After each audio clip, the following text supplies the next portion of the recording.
પ્રભુ ઈસુના ગૌરવી નામમાં આજની સવારની પ્રેમી સલામ. Praise the lord, hallelujah. સંત પાઉલની સતાવણી વિશે આપણે જોતા આવ્યા છે કે સંત પાઉલ પર કેવી રીતે સતાવણી થઈ અને સતાવણીમાં તે વધુ મજબૂત બન્યો અને સુવાર્તાનું કામ છેક વિદેશીઓ સુધી પહોંચ્યું. જેમ જેમ સતાવણી થતી ગઈ તેમ તેમ પ્રભુના વાતનો વચનનો પ્રસાર થતો ગયો. અને આપણે જોઈએ છીએ કે સંત પાઉલ પર જે સતાવણી થઈ, પ્રેરિતોના કૃત્યો 9મો અધ્યાય ને 1 ને 2 વચન તમે જોજો.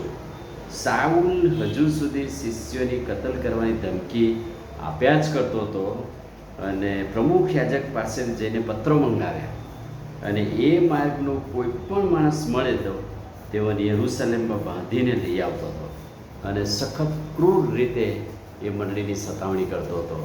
અને 9મા અધ્યાય પછી આપણે જોઈએ છે કે પ્રભુએ તેને પકડ્યો, એને સંદર્શન થયું અને જ્યારે એને સંદર્શન થયું ત્યારે કહે છે કે એ પ્રભુમાં આવ્યો. પણ એ પોતે સતાવણી કરનારો હતો. ક્યાં સુધી?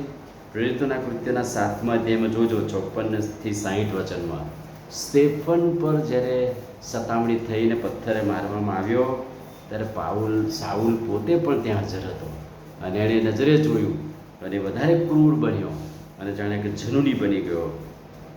પ્રેરિતોના કૃત્યો 8મો અધ્યાય અને 1 વચન, સાઉલે ધમકી આપી તે જ દિવસે યરૂશલેમની મંડળી પર ભારે સતાવણી શરૂ થઈ.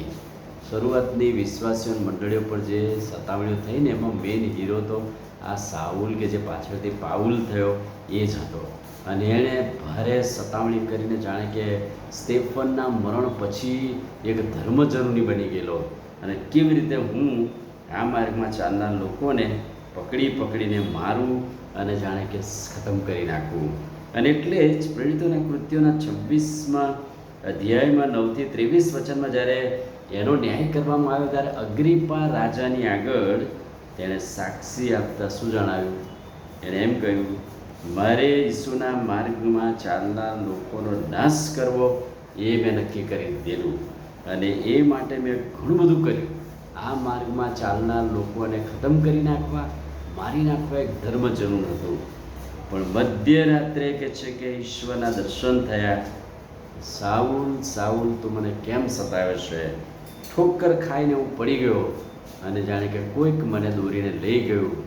એક સમયનો કિંગ કહેવાય, લૂંટારો કહેવાય, હત્યારો કહેવાય, સતાવણી કરનાર કહેવાય, એ બીજાના આધારે થઈ ગયો. અને કહે છે કે માર્ગમાં કેવી રીતે પ્રભુ એને મળ્યા, એનું બદલાણ થયું એ વાત એણે સર્વની આગળ પ્રગટ કરી. અને એમ કહેવાય છે કે ત્યાંથી મારું બદલાણ થયું અને હું પ્રભુના માર્ગમાં આવ્યો.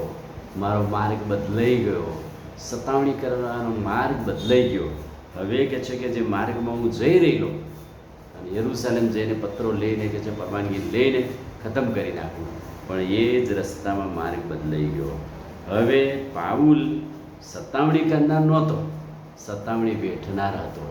અને એટલે જ કહે છે કે ગલાતી 1 અને 13, કેમ કે પ્રથમ હું યહૂદી ધર્મ પાળતો હતો ત્યારે હું દેવની મંડળીને બેહદ રીતે સતાવતો હતો અને પાયમાલ કરતો હતો. પણ પ્રેરિતોના કૃત્યોના 9મા અધ્યાય પછી આખી સ્ટોરી બદલાઈ ગઈ. પ્રભુ એનું બદલાણ કર્યું અને હવે તે જાણે કે મંડળીને સતાવતો નથી, પણ એ મંડળીની વૃદ્ધિને માટે પસંદ કરાયેલું પાત્ર, વિદેશીઓને સારું. ગલાતી 1 ને 23, પણ હવે લોકો એ જાણે છે કે તે દેવની મંડળીને સતાવતો હતો તે આજે એ જ ખ્રિસ્તના વિશ્વાસને પ્રગટ કરે છે. કેટલી ગજબની વાત! લોકો જ સાક્ષી આપે છે કે જે મંડળીને સતાવનાર હતો એ જ હવે ખ્રિસ્તના વિશ્વાસને પ્રગટ કરે છે. અને આપણે આગળ જોઈશું કે કેવી રીતે સંત પાઉલ પર અનુક્રમે સતાવણીઓ થઈ અને સતાવણી બેઠી અને છેક રોમ સુધી વિદેશીઓને સારું પસંદ કરાયેલું પાત્ર બન્યું. આમીન પ્રાર્થના કરી.